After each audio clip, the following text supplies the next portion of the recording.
नमस्कार। आप सबका स्वागत है आपके अपने चैनल पे। आज मैं फिर उपस्थित हूँ नई अवधारणा के साथ। चलिए अब शुरू करते हैं। आज का टॉपिक है योग और ध्यान। ध्यान की परिभाषा, जहाँ चित्त को लगाया जाए उसी वृत्ति में एकाकार चलना ध्यान है। अब इसे थोड़ा समझने की कोशिश करते हैं। ध्यान का अर्थ एकाग्रता नहीं होता। एकाग्रता टॉर्च की लाइट की तरह होती है जो किसी एक जगह को फोकस करती है, लेकिन ध्यान उस बल्ब की तरह होता है जो चारों दिशाओं में अपना प्रकाश फैलाता है। आमतौर पर आम लोगों का ध्यान बहुत कम वाट के बल्ब की तरह होता है, लेकिन योगियों का ध्यान सूरज के प्रकाश की तरह होता है जिसकी जद में ब्रह्मांड की हर चीज आ जाती है। ध्यान कोई क्रिया नहीं है। बहुत से लोग क्रियाओं को ध्यान समझने लगते हैं, जैसे सुदर्शन क्रिया, भावातीत ध्यान क्रिया और सहज योग ध्यान। ऐसी बहुत सारी क्रियाएं हैं जिसे हम ध्यान समझने की गलती किए जा रहे हैं, परंतु ये सब ध्यान नहीं है। ये सब योग की एक प्रक्रिया है। बहुत से ज्ञानी पुरुष, महात्मन, संत इस तरह की क्रांतिकारी विधियां बताते हैं, लेकिन ये नहीं बताते ये करते कैसे हैं, इनमें फर्क क्या है, क्रिया और ध्यान में अंतर क्या है। क्रिया तो एक साधन है, साध्य नहीं है। क्रिया एक हथियार है। क्रिया एक झाड़ू की तरह है। आंखें बंद करके बैठ जाना ये ध्यान नहीं है। किसी मूर्ति का स्मरण करना ये ध्यान नहीं है। माला जपना भी ध्यान नहीं है। अक्सर यह कहा जाता है 5 मिनट ईश्वर का ध्यान करो, यह भी ध्यान नहीं है, स्मरण है, चिंतन है। ध्यान है क्रियाओं से मुक्त होना, विचारों से मुक्ति ही ध्यान कहलाता है। हमारे मन में असंख्य विचार और कल्पना चलते रहते हैं। इससे मन और मस्तिष्क में कोलाहल बना रहता है। हम नहीं चाहते कि ऐसे विचार चले, फिर भी चलता रहता है। आप लगातार ऐसे विचारों को सोच सोच के अपनी एनर्जी को कम किए जा रहे हैं। वास्तव में ये सब विचार आपको कमज़ोर बनाते हैं।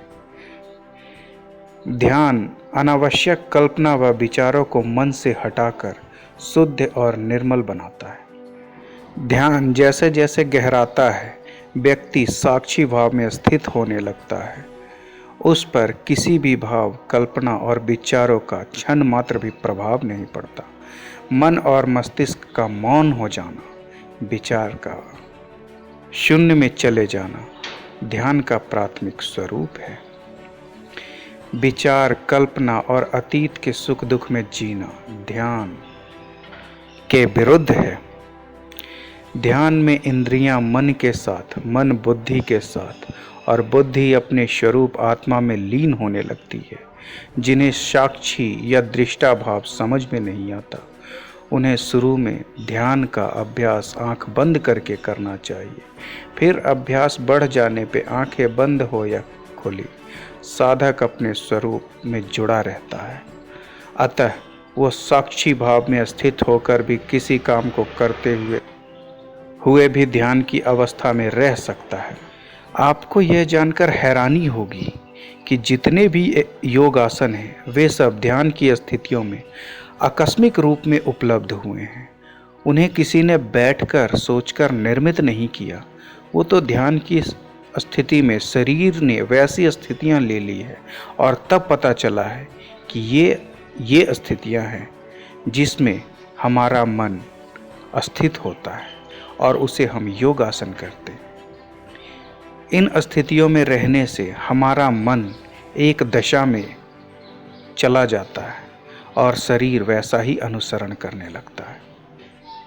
जैसे हमें जब क्रोध आता है तो हमारा हाथ किसी को मारने को आकस्मिक उठ जाता है, या हम मुट्ठी बांध लेते हैं, या हम दांत भींच लेते हैं, या हमारी आंखें लाल हो जाती है। और जब हमें प्रेम आता है तो हम मुट्ठियाँ नहीं भींचते, दांत नहीं भींचते, आंखें लाल नहीं होती। प्रेम में तो कुछ और हो जाता है, हमारी मुट्ठियाँ खुली रह जाती है। अगर हम भींचना भी चाहे तो भींच नहीं सकते। प्रेम की अपनी अवस्था है।